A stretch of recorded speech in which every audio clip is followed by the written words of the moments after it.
Swinging swords and slinging spells, oh girls, they wanna kick butt. Oh girls just wanna kick butt, that's all they really want. Oh, are we live? Oh my god, we're live. Hey everybody! Guess what? It's DA for Inspiration, and we're super excited to have you here. We're extra super excited because we have three amazing gamer ladies, TTRPG ladies. These are fantastic guests.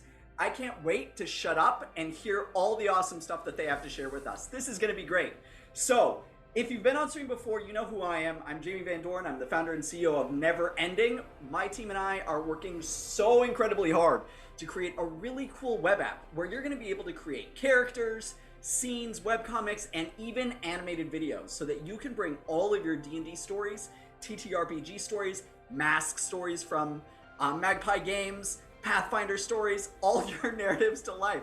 Look, even my cat is super excited. It's gonna be cool. I want to give our fantastic folks an opportunity to introduce themselves. These are some great guests. Oh, look, Wolf wants to introduce herself too. She is really, really excited. Your cat's name is Wolf? Yes! That's so cute. Cat. Oh, I love that. That's badass. Wolfie. Look at that. She's Hi. Hi, Wolfie. Hi. all right. Wolf on the inside. Well, let me kick it over to you all to introduce yourselves. I guess I can start. Yes. Yeah, I'm Glaiza. I'm everywhere. I am a person with many hats. I am a podcast host. I am a writer. I'm a tabletop roleplay performer. I'm also a Twitch affiliate. My podcasts, I have two. Currently running Classical Adventures for One and Chewing Gum for the Brain.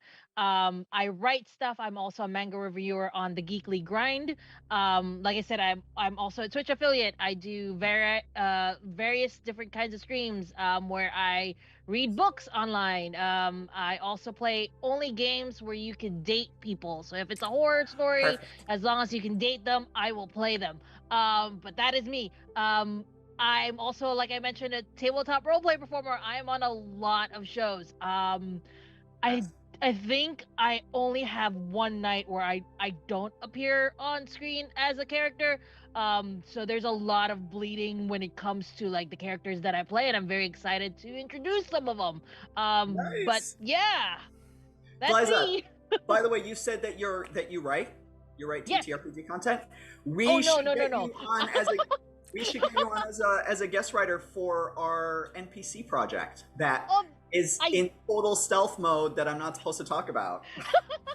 I do write, but I write audio drama, so I guess it kind of counts as No, an it NPC works. sort of thing. Because all these NPCs come with a monologue that gets professionally voice acted. So we'll see. We'll talk after Yes. stream. We'll talk after stream. Let's kick it over. Oh wait, wrong way. There we go. Wait. Hi, There we go. everybody.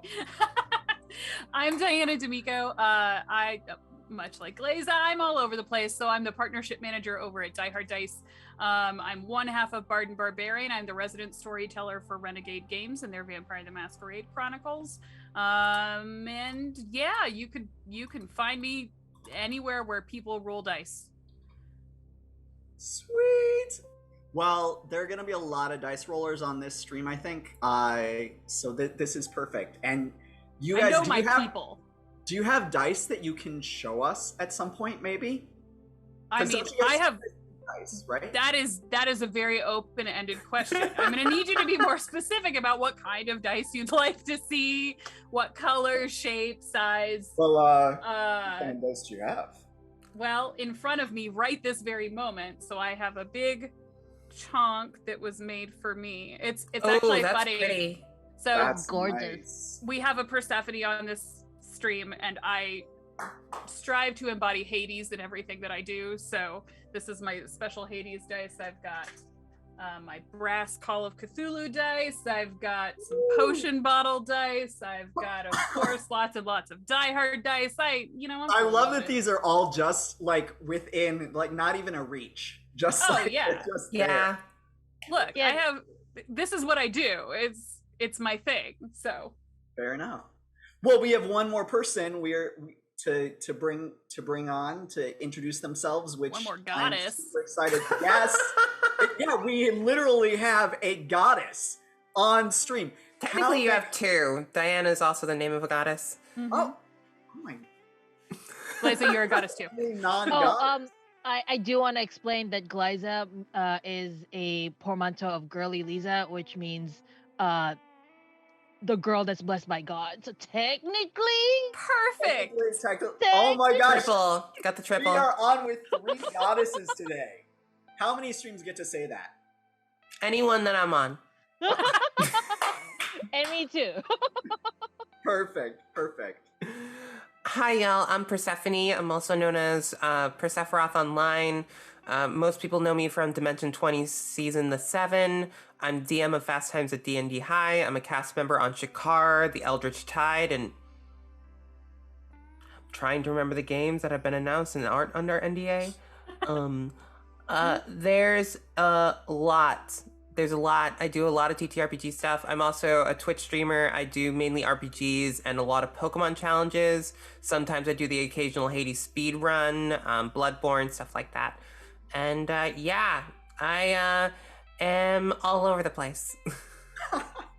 Well, that's perfect. Well, we're happy to have all of you here to talk about powerful femme heroes. So actually, we're gonna get into I guess not a complicated subject, but one that has some nuance a little bit. You know, when I first started posting about this and when I pitched it to you guys, I said, we're gonna talk about powerful female heroes. And then I was having a conversation with Babs, our producer, and she mentioned femme heroes. And so let's talk a little bit about your guys' views as to like, what are the differences there? And obviously we can talk about all of them and everything in between. But I'd love to get your thoughts about where this kind of nuance falls and why it's maybe important. So, does anyone mind if I take this first? Go ahead. Hit it. So, like, the distinction between female and femme is, like, you know, pretty murky. Femme is more, just explain to everyone watching, femme is a descriptor for anyone that falls in sort of a femme presentation, attitude, personality, not necessarily body type at all. The divisions of what we consider masc and femme are cultural divisions, less so sexual or other types of dimorphism.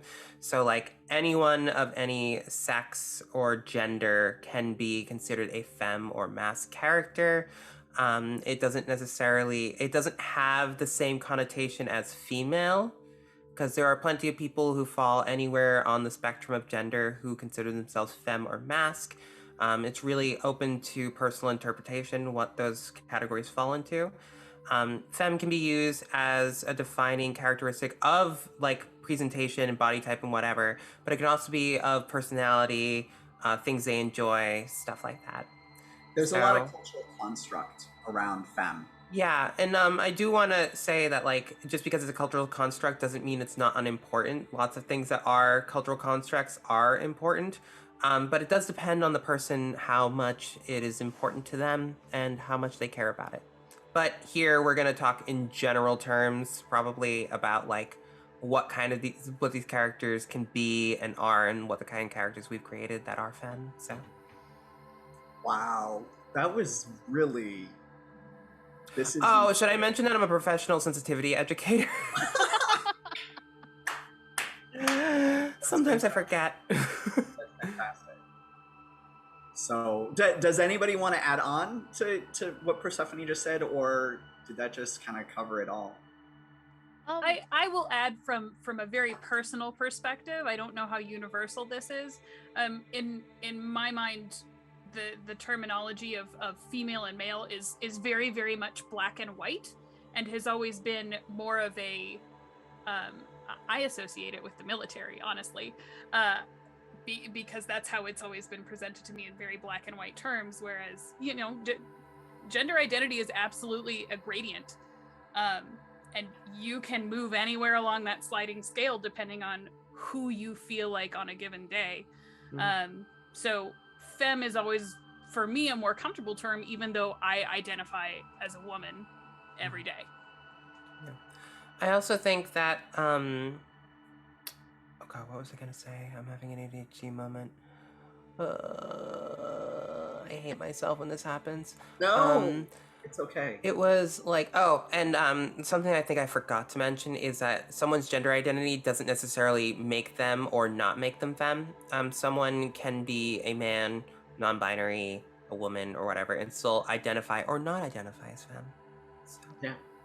Personally, for me, this I just recently started exploring non-binariness and all that, and there are days where I feel very strongly femme, and then there are days where I don't, and it's very interesting for me to be able to say, hey, I'm femme today, and it's also easy for me to take it off, and I think that for me makes it, I don't know, it makes it feel important when I do put on femness, if that makes any sense. It's a very like that's basically what I've been exploring nowadays, just because I do enjoy putting on a mask uh sometimes, or putting on femness, and it's very nice to be able to do that and still know or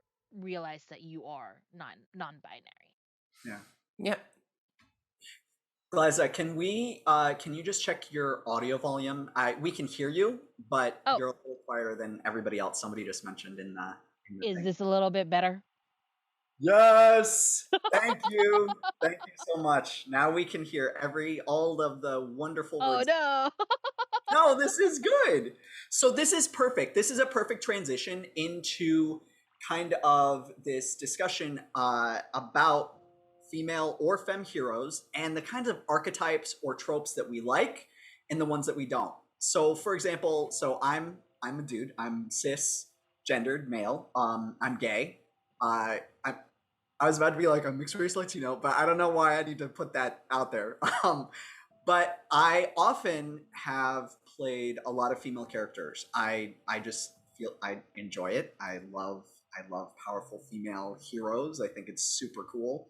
And there are a couple that I kind of lean into personally, and that is I tend to kind of like the kind of lone powerful female who is like, I always describe it this way, like if Little Red Riding Hood grew up and like had a crossbow and a sword and was out there kicking ass and killing monsters. I'd play that is video like, game. That's a video game? No, I said if it was a video game, I'd play it. Oh, Yeah. yes, right? I would too, 100%. Sorry, just a cheeky comment. It's a good idea. No, I love it. This is what I'm living for this. You guys are, it's fantastic. I'm picturing like Alice the Madness Returns, but Little Red Riding Hood.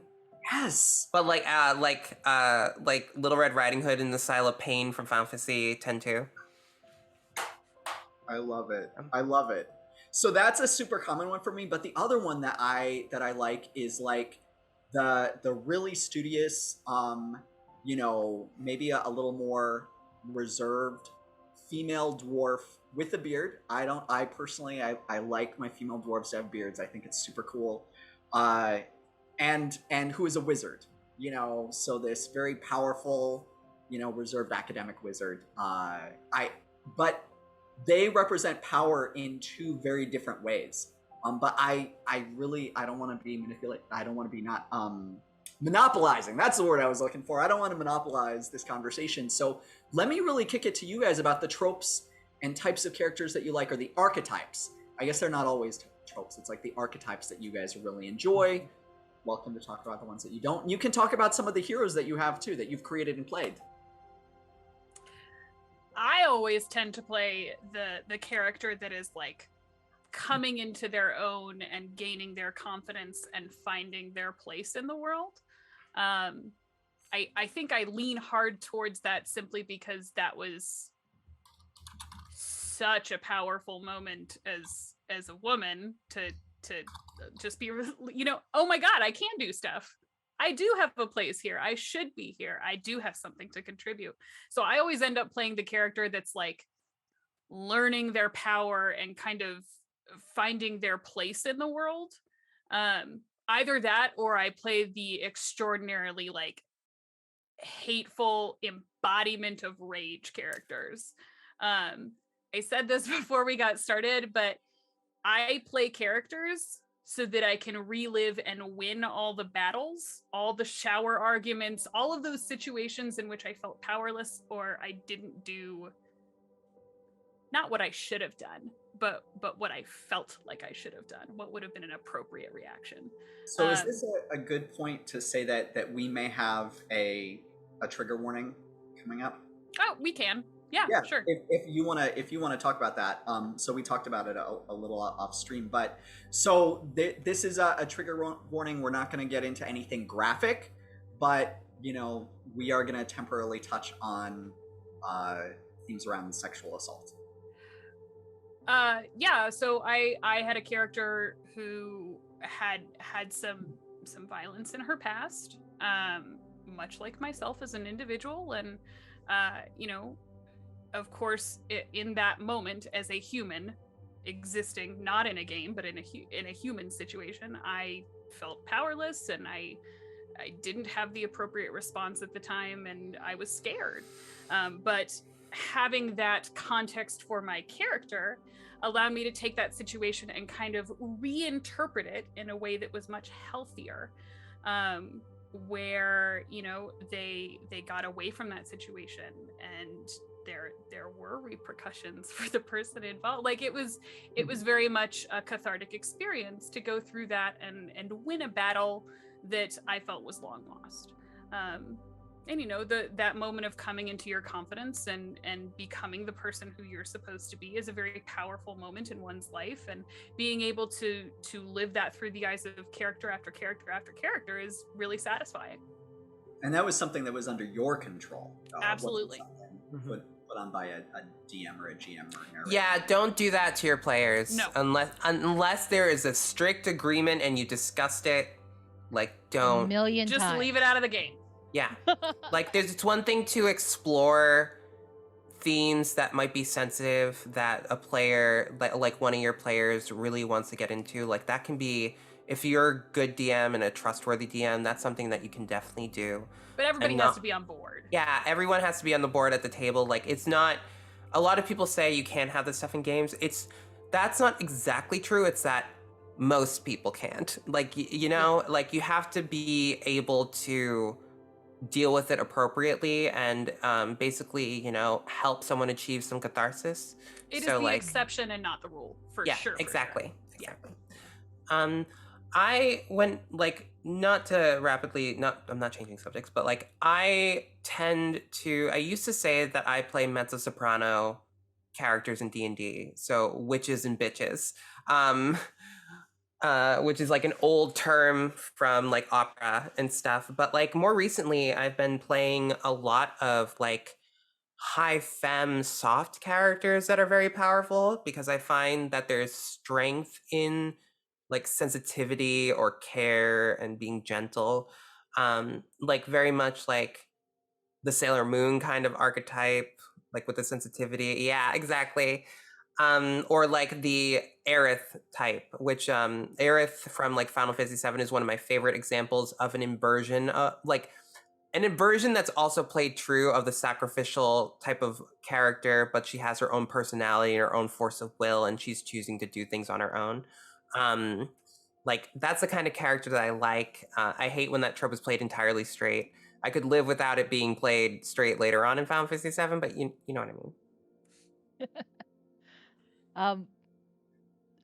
For me, I like to, when I first started playing TTRPGs, I usually played femmes that are, the opposite of what I am, powerful and leaders. And basically I like to get into characters that are your typical I'm the strong leader, I'm the strong one, I have to be strong for everybody else. But now when it comes to creating characters, I like to turn it on its head. I like to change stuff around. For example, one of my favorite characters that I've ever made, her name is Sloone, and she's a typical rogue.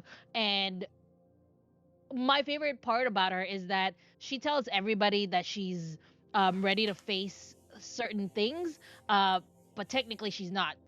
She's hiding. She's afraid of confrontation, and that's my favorite part of like making heroes is bringing out their flaws and making because I feel like you can be a flawed hero. You can be a hero that has a lot of problems, but what makes you a hero is whether you let that stop you or not. So for me, a lot of my heroes are very, very flawed. But as I continue to play the characters, um, I, I basically the way the story would go is that it's just them overcoming their flaws and becoming better, and that's how I play a lot of heroes that I do.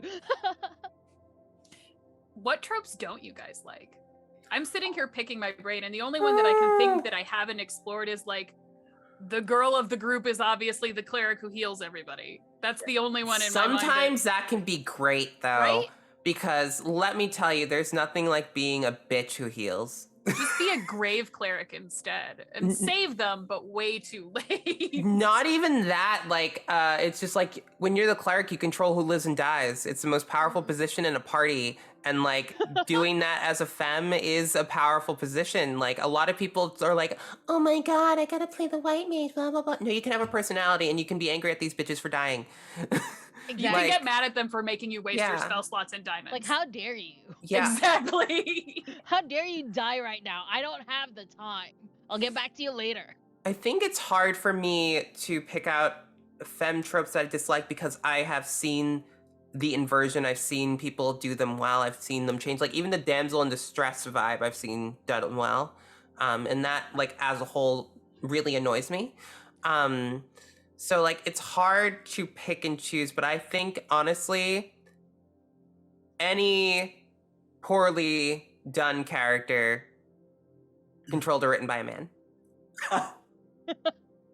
Which isn't all of them, honestly. Like there are some very, very good female characters that are played by men. Like to use an example from D20, like Brennan, Lee Mulligan, who's the DM, played Zelda in our campaign. It was his DM PC, and that character is amazing and just super sensitive and sweet and also full of burning hot rage. Like it is.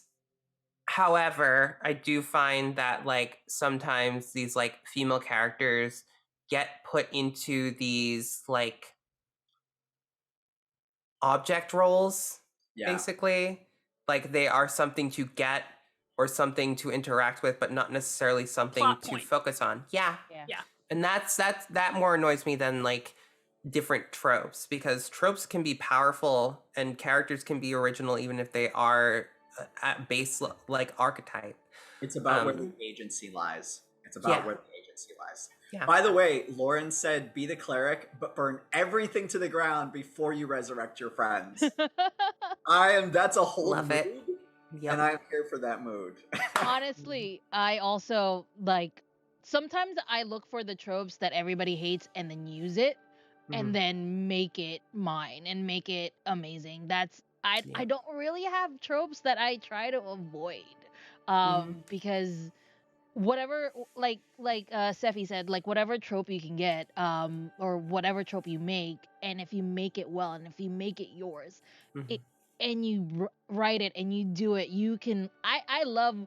There's this one character that I'm working on, and she's one of those superheroes that have been around a long time, and she's gruff and she's she's like, I don't have time for this nonsense kind of person. Jane? But she's Jane is a totally different character, but this is another one, but she's super gruff and she's super like, I don't have time for this nonsense, but she's also soft and caring for her partner, and I love that about her. But yeah, I have a lot of characters. I mean, I think they're tropes for a reason, right? Yeah. Going off of that, I think also, like, there is a layer to this where I'm like, sometimes the, like, archetypical trope, if you apply it to a POC character, I'm all aboard. Because, like, I know for my experience, I'm a Black woman. Like, we don't get to necessarily play ingenues very often in a game or outside of it. So, like a black female ingenue is like revolutionary in some ways, that it might not be in other ways, because of that sort of like level of representation, seeing ourselves as sort of like the innocent, like sweet or kind or like naive kind of character. We don't really get that very often. So it's like, instead of having to be the strong one. yeah, the strong one, the sassy one. Yeah. I love this idea, this theme, and both Glaiza and Sephi, you guys both just kind of jumped in on it, which is this idea of using these characters to explore things that are either, that we feel are either missing in ourselves or missing, or we're missing the opportunity to express those things in the world around us. And Diana got into that too, actually. Oh yeah, yes, actually, right away. We kicked off with that. But I realized that even as a guy, that fit into why I was playing some of these female characters, because, you know, I got bullied a lot as a teen. I grew up very, very poor. You know, I had a lot of low self-image, but my female characters were always, you know, very beautiful, and very protective of the people around them, and very independent and strong. All things that I am literally just today realizing that I was not feeling at the time. And that's where that desire to play those characters came from. And because they were female, they were separate enough from me for me to feel safe in exploring those things and expressing those things. So thank you guys for that little revelation that you gave me about my childhood and growing up. I gotta be real. Once I started playing female characters, it was basically like the egg crack of my transition. So like, I feel that. It's the same for me, but like for mask characters, because I always play like femme characters, and then I mean, not that, you know, but yeah, I understand.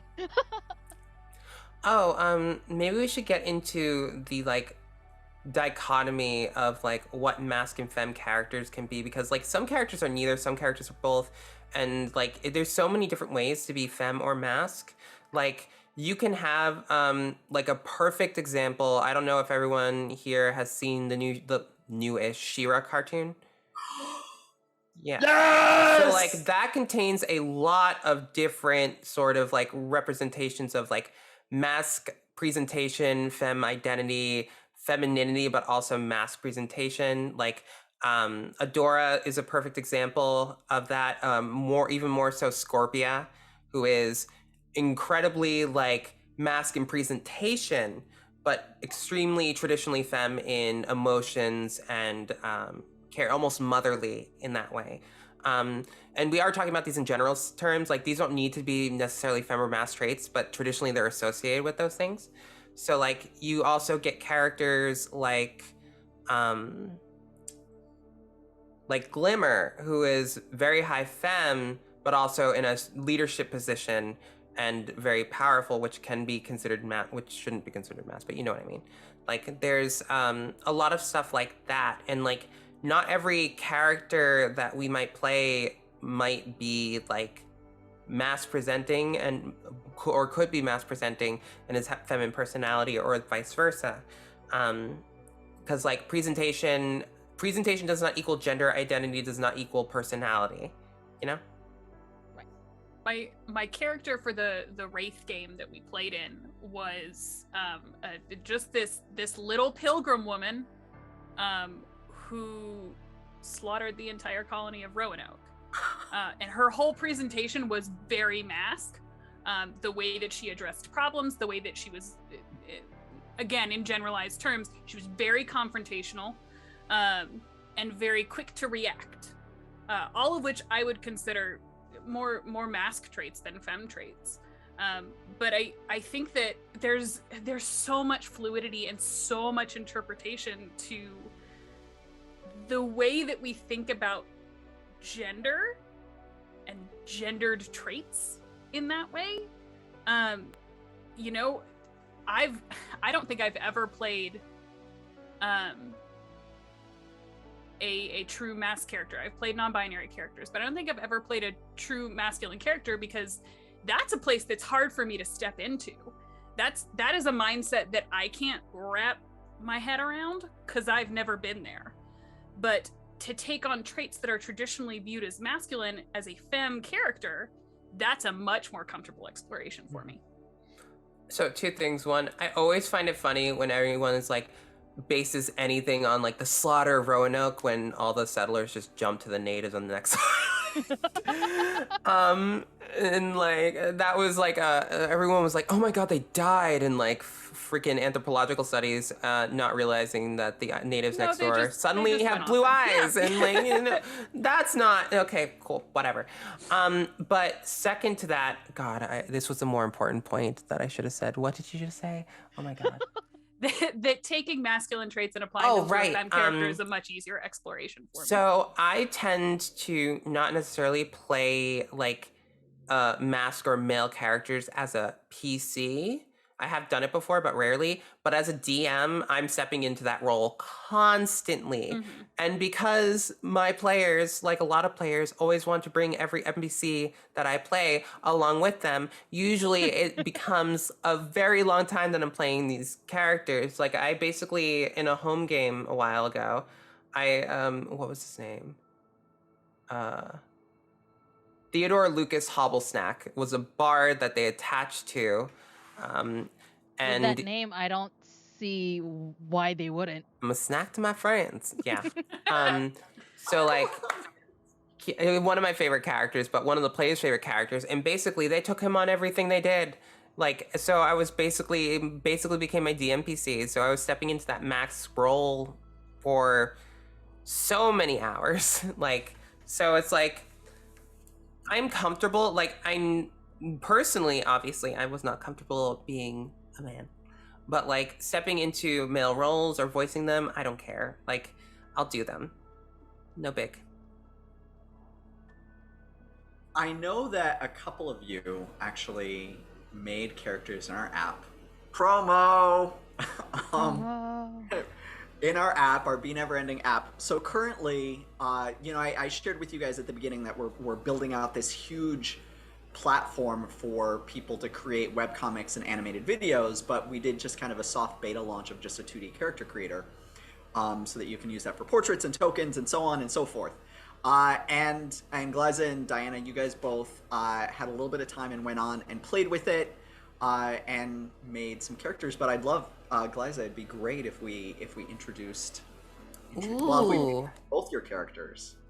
All right. So my character is the one on the right, I guess, Jane Paladin.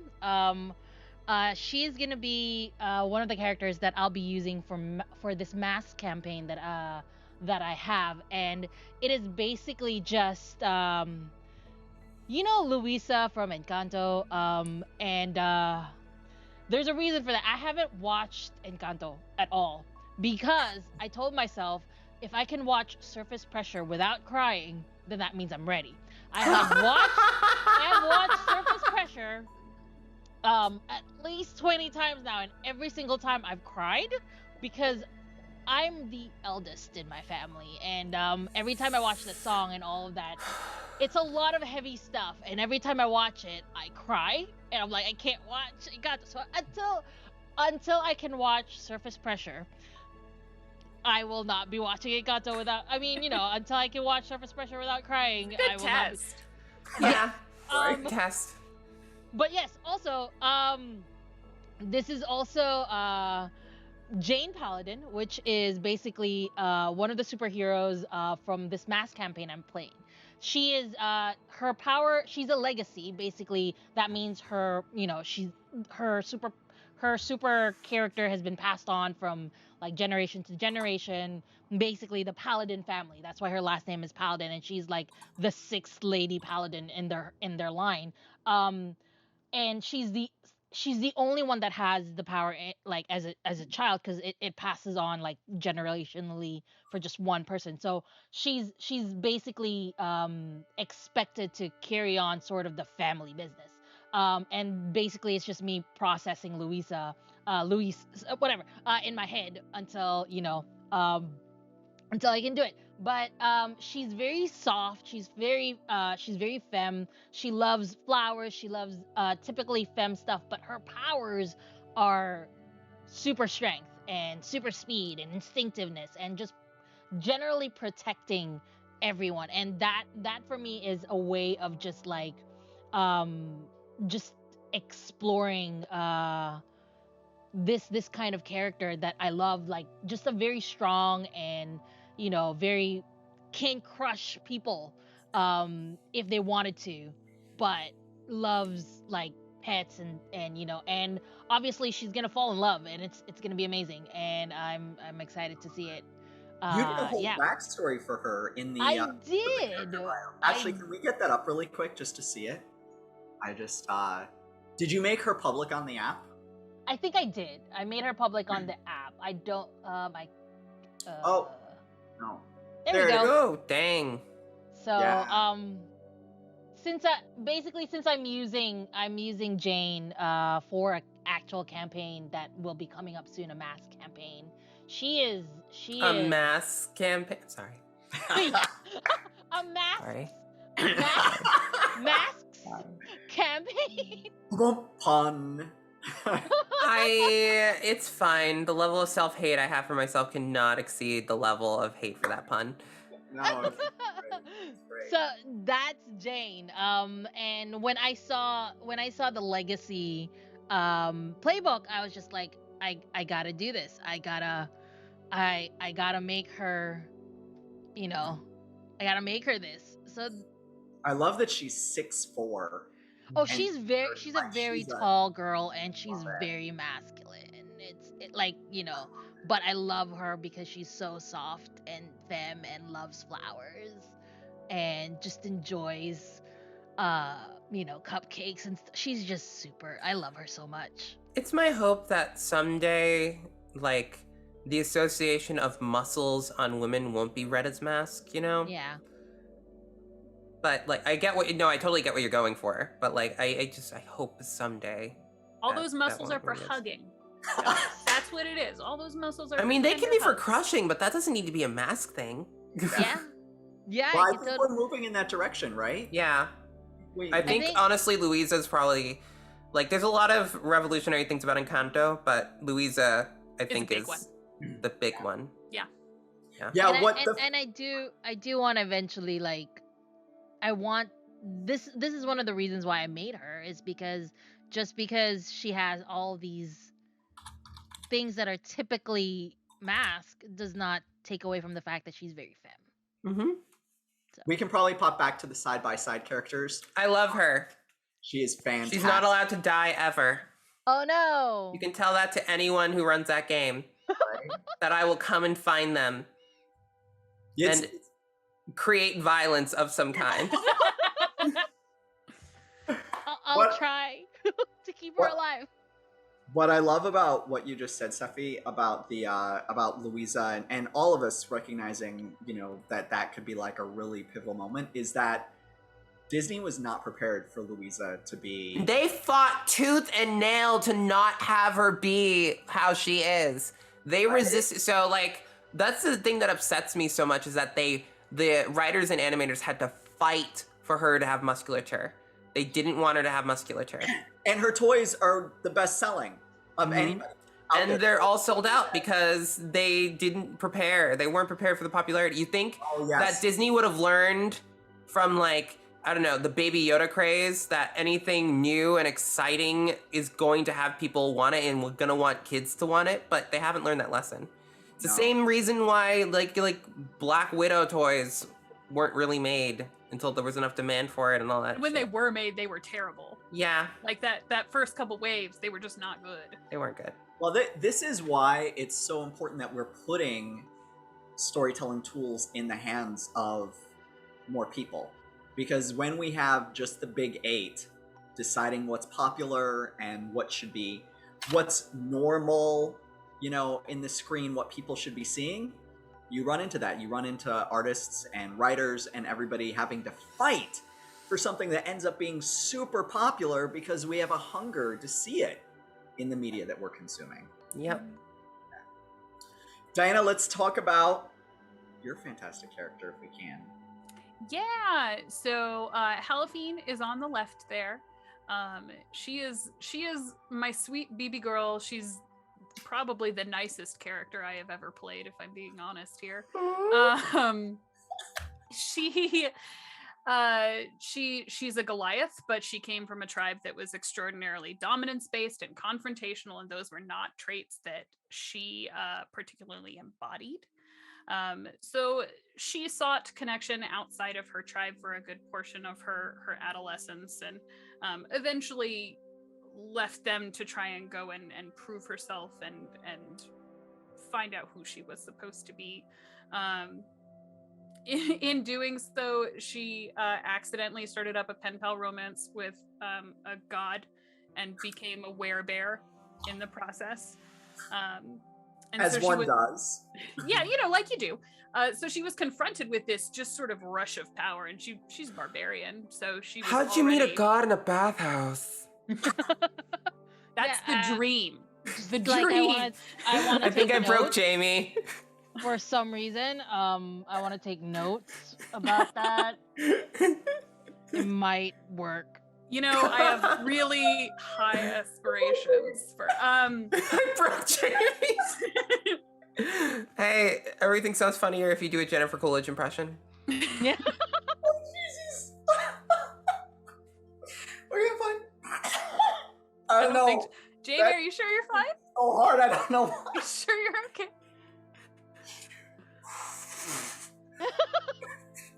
Just breathe in and out, in and out, in and out. Never mind, that almost went twice. I know. Okay, back on track. I'm good. I don't know. I almost feel like I should type it out and send it to Persephone to read, because I can't do that voice, but... Are you good, sweetie? Are you sure? So Halophine, confronted with a rush of power and not knowing how to wield that and how best to incorporate that into her very soft and understated, really, personality, was a fun journey to go on. So yeah, Halophine is my sweet baby girl. I usually play very angry characters. So playing one that was actually very demure and kind and really just wanted to be the peacekeeper and make sure everyone was happy and good and warm and cozy was a change. She kind of reminds me of a femme version of Hades from Lore Olympus, honestly. Look, I have a type. I have a direction that I steer with everything that I do. Aww, yeah. That's perfect. So, what do you guys? Oh my gosh, my brain is still. I'm back to recovered. I'm not laughing uproariously anymore, but Sephi broke me, which I love. That's fantastic. It makes me so happy. What do you guys look for? What are? So we want somebody to get everybody to get a little something out of this. So if we're talking about narrating, GMing, DMing, however you want to package it. What are some of the things that, and I like to focus on strengths a lot of times, because it's easy to talk about what you shouldn't do, and then you get into the things that hopefully everybody knows they shouldn't do, but it's more challenging sometimes to talk about, hey, these are some of the things that maybe you want to lean into if you're running a table where there are some of these powerful heroes. How do you help them shine? What do you want a GM to do, or what have you done as a GM or DM or narrator to kind of really uplift and create the space for these kinds of stories or these kinds of characters? Because of the way that I approach my characters in game, I usually present at least one character that is just... This sounds terrible to say. I always present that one character that is the guy we've all encountered at the bar. Oh God. Who just can't take a hint, and who constantly who is always right, and very much an arrogant prick. I love cannon fodder. And I love to give them the opportunity to just tear into that and make it bloody. No, that's reasonable. I gotta be real. Like, as far as like with my approach to GMing, factors like femininity, masculinity don't necessarily come to mind. As far as like how I treat the characters and how I like do those things, it's more like I just think of them as individuals and what their stories are, how to build a narrative for them, what their backstory is, like taking all who the player is and what they'd find fun. Like those all come into play more to like craft a narrative, unless someone's specifically trying to explore something gender-wise, whether it be presentation, identity, or whatever. And like the important thing I think to keep in mind when you're like doing stuff as a GM for other characters is just to make sure, like just to create the kind of story both you and your players want to tell. I know it's You very can general, ask. but yeah, absolutely. You want to ask questions all the time. Just do it. Oh, and if we're talking about character creation, one of the biggest things I do personally for bigger games is that I will create a world, and then they'll be like, I want to be from this place, and I'll give them a packet about that place and a packet about who they could know for like general people and areas, and that usually helps them craft a character. Like not necessarily characters they have to know or like areas they have to know, but like just to give some backgrounds for the place that they're in. Usually knowing something about the world helps them get an idea and frame what kind of character they want to play. And then like I'll usually help them like figure out what they want for a personality, gives them some ideas, boost up what they're thinking about. In some ways, sometimes it's often just boosting their confidence and saying that, yes, this is the kind of character you can play and totally do, because sometimes there's those nerves of like, I can't pull this off. And it's like, that's exactly why you should do it. If you think you can't pull it off, do it. One of the things that I really like about the DMs or the storytellers that I've been a part of, because I mostly play. I don't. The first time I've ever DM'd was the first time I've ever played, and I led a group of guys on Curse of Strahd, and they still talk about it, and it's awesome. But I don't know if I have the creativity to just like have a world to. Anyway, that's something else. But the oh no, I lost myself. I was gonna tell something. Oh, my favorite thing that storytellers do is at the end of every game they do stars and wishes. And the reason why I like the wishes part is because it explores how the players are feeling, how they want their characters to be involved in the world. And that's definitely a really great way, because like before I met these great storytellers, shout out to Super Dylan and the Noir Enigma, because they're the first people that have done stars and wishes for me, and I love them so much, but because of stars and wishes I've been able to express, hey, this is where I want my character to go. I've been able to express, hey, I really like what you did. So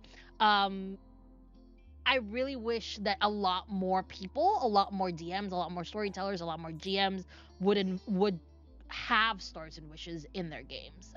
It's becoming more prolific in a lot of the games that I play, but I really like, that is one of the things that I wish everybody would do in their games, just because it makes the players feel like they're part of the world, that they're not just like a vehicle to tell the story kind of thing. Can you walk us through what that entails? Because I have literally never heard of Stars and Wishes until just. All right, so stars and wishes are when at the end of the end of the session, each player, including the DM, would give a star. What is their favorite thing about, literally any part of the session, or they would give the star to maybe one of the other players.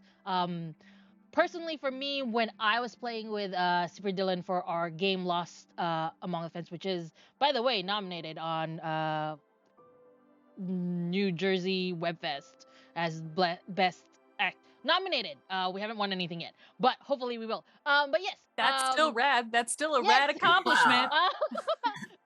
One of the things I like about it is that everybody enjoyed playing the game so much that our stars and wishes would really last so long because each of us would give a star for each of the player. Normally it's just 1 star per player, but we would give stars to every person that was there. And then the wishes basically is what is one wish that you want to happen in the next session or in the campaign. For example, one of my wishes for the campaign Lost Among the Fences was that my character would die. Um, technically, um, technically, it ended on a cliffhanger, so it could be that she died. It could be not. We don't know yet. But um, one of the things for me, if I really, really love a character, they tend to live, they tend to die quickly. Well, not quickly. Um, that's how much I love a character. If I end up torturing or killing them off, it's because I really, really love them. So when Sephi was like, please make sure that Jane doesn't die, I'm like, oh no. There will be repercussions. Yeah, I promise retribution. Glaiza literally loves them to death. Literally, death. literally, it's a problem. Oh my gosh. I love it though. That's cool. Wow. Have you guys ever used stars and wishes in your campaigns, or is this is so? I'm just hearing about this. I've never even heard of it before. We talk about like growing pains a lot in my campaigns, but it's never every episode. I like this idea though, because it's a constant touch base. And having something be systematic like that means that it's way easier to implement than just like peppering your players with questions after every session. To just see, like, I know Noir has used the 5-4-3-2-1 method of like character creation and stuff, but I have no idea about this. I would love to learn more about it. Yeah, this is really fantastic because what I love is that for me, these games are all about co-creating a story, and this gives you like that. I mean, this builds in co-creation then, because you're saying, hey, I love this moment, and everybody's sharing about like the thing that they loved, giving out that star, and then everybody's saying, this is what I would love to have happen either in the campaign or in the next session. And that's like the epitome of co-creation. This is fantastic. Where has this been all my life? Can we come up with a different name though? Because I lead a lot of vampire, and stars and wishes just does not fit the world of darkness. Can we call it like deaths and undeaths, or I don't know. I mean, I guess. Dooms and fortunes. Ooh, Yeah. I love that. Ooh. You're just I'll make a note. I'm giving you a doom because you did really well.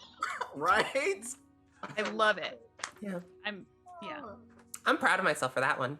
You should be. DM that stuff real fast. Get that on trademark. Like legit. Nah, you can have it. I don't write shit. Well, that's not true. I am a writer. I am a novelist, not published. I write books, but I don't tend to publish my like campaign settings or any sort of like systems and stuff. So I'll credit you under my breath every time I'll say it. I'll be like, okay, time for Dooms and Fortunes, coined by Persephiroth. Cool, works for me. So you're basically like 90% of writers or 95% of writers in that you write. You don't put it out there. That's like what I hear all the time. It's mostly like I'm afraid of I don't want to distract this. I have when I said I had an ADHD moment, that was very literal. I was diagnosed when I was 2, so like I have really sometimes the rejection sensitive dysphoria is a little too high.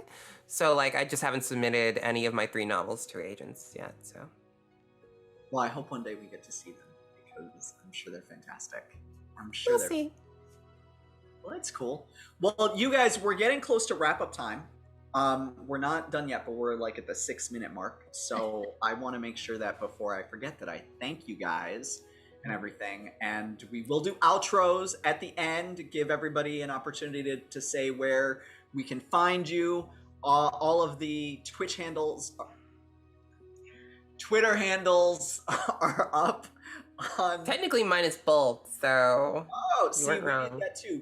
We're at Be Never Ending Anywhere. But I want to give, before we do that, any final thoughts from anybody about creating, playing, GMing powerful female or femme heroes?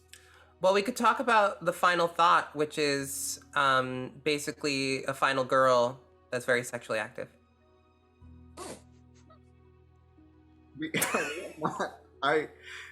a final thought. Listen, I never know what to expect Sorry. on streams like this, but I have learned so much.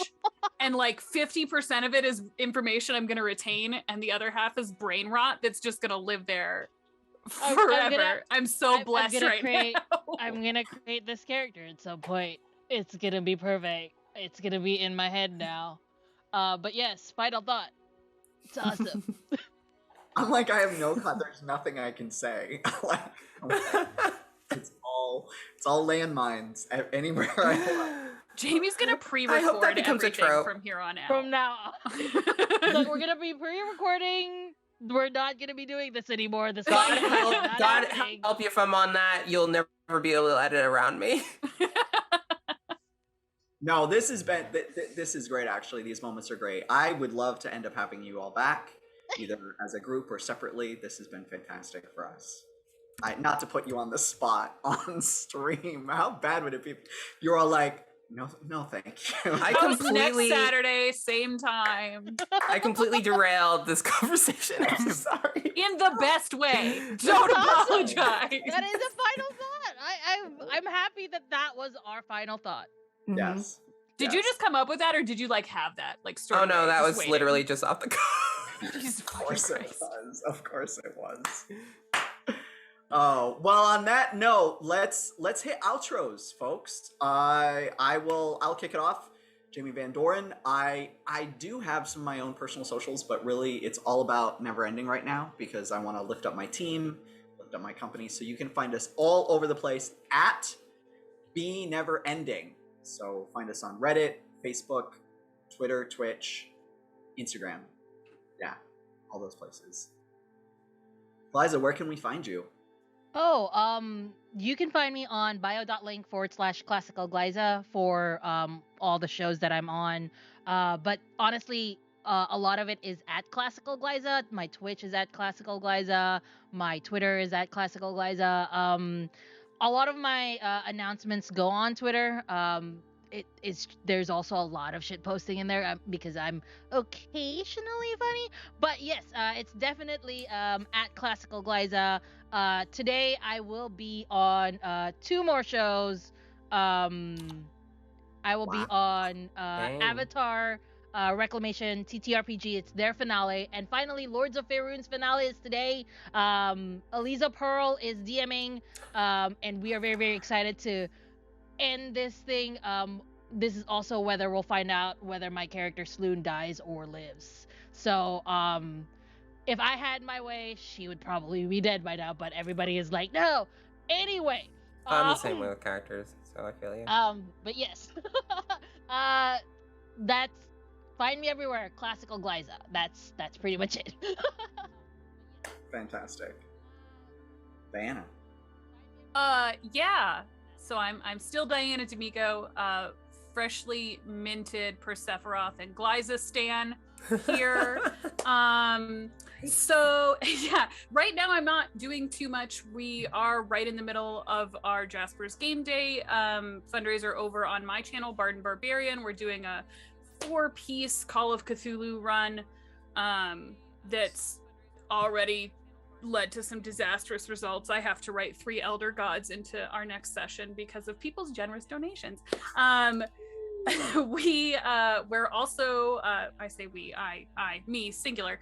I'm gonna be a big part of Renegade Con next weekend, where hopefully we'll be able to announce some cool new projects coming out, and the return of the nightlife shortly thereafter, and all kinds of just fun good stuff. And dice, I do dice. You can find me on Twitter at DiMicco Diana for all of the latest bullshit. Persephiroth. Hi, I'm Persephone Valentine, aka Persephiroth. You can find me on Twitch, Twitter, and basically anywhere else there's a Persephiroth. It's usually me, unless I did something bad, then it's definitely someone copying me. You can catch me on Mondays on Wesselhausen's channel, which is at Wesselhausen, playing a new game called The Elder Tide. It's based on pulp horror. And on Tuesdays, you can catch me on Shikar, which is that Bronze Girl's game on her channel.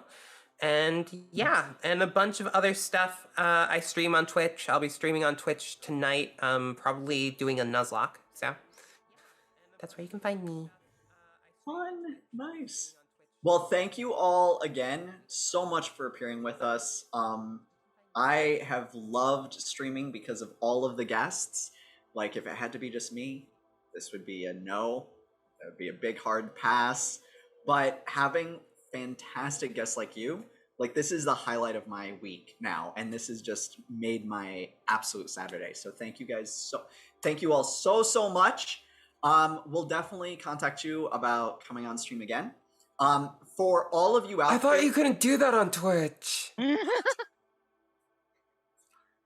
this one time you can. No, don't. I do not want to go out broken. I'm done. No, you're not. Don't even lie. No, Never you're done. not. You just lied to my face. That's okay. What's a lie between friends? Oh. I have to get this out. If you have people that we should have on, I thought you already were out. He's literally holding his mouth open so he can force the words out. He's just. I just am saying, tell us if you want people on as guests. We'll book them. We pay our guest streamers, so like shoot us over people, or if you want to appear on stream with us, let us know. We want more folks, and feel free to tell us topics that we should Top. You gotta snort. It's like redoing itself. Sorry. Professional streamers, all of us here, just. Yes. I'm always like this. This is Twitch this is affiliates, that's usually what what we are. Yup. Just if you have topics that you want us to cover, message us. You can write us at hello@beneverending.com, or message us here, or on Reddit, or anywhere that we're at. So, and tell us who we should have back. I think we should definitely have all of these fantastic ladies back. They're fantastic.